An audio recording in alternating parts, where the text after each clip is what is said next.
So originally I had recorded audio over this whole video. It was great. It was fantastic. I even have the original recordings still saved, so the files exist.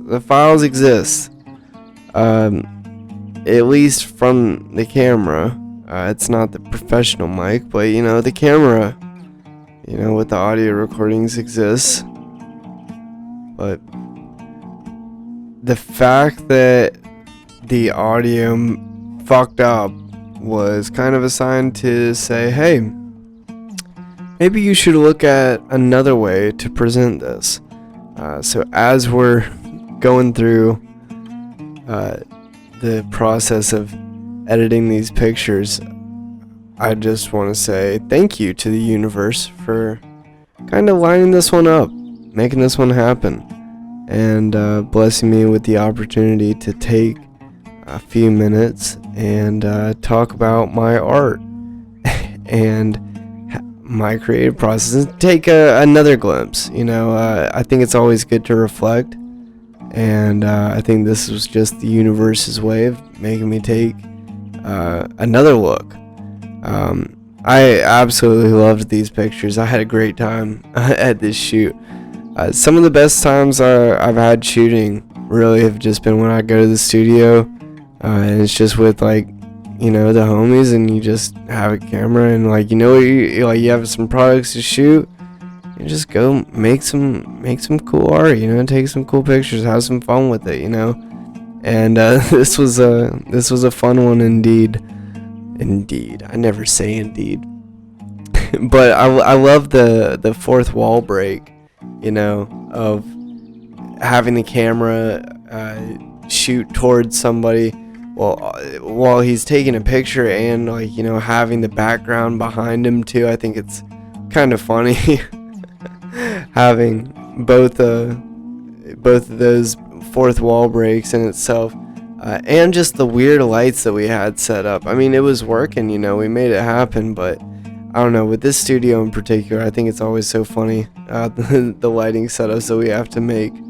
I don't know, I always prefer working with bigger soft boxes, but that's just technical photographer me.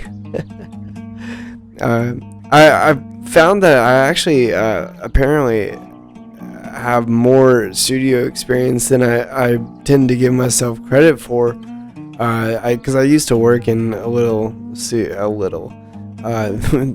studio that did a bunch of high school senior portraits, and the experience that I got from working in that studio and working on their lighting setup, I totally took for granted until recently. I found myself in a situation where I was working with another client and another videographer, and they had wanted a specific lighting setup, and was like, oh yeah, well, you just do this, and that, and then they're like, whoa, well, can you do that? And I was like, yeah.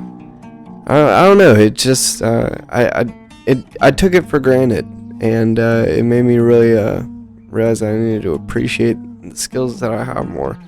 I also love this little overlay, this little blue and red little overlay effect that I threw on there in this picture. Chef's kiss. Also, shout out to Stable Diffusion and Dream Studios AI for this little paper backdrop for this picture. It was awesome. It was nice to have a little paper texture. That's one of the most fantastic things that I have gotten from using AI art recently, has been just using it for one-off texture situations like that, where you can create your own, and it's just at the tips of your fingers. But yeah, this is what the final picture looks like. I hope you enjoyed it. If you didn't, well, I'll be creating more, so you can have an opportunity to so check it out. Alright. Thank you guys so much for watching. I will I'll talk to you next time.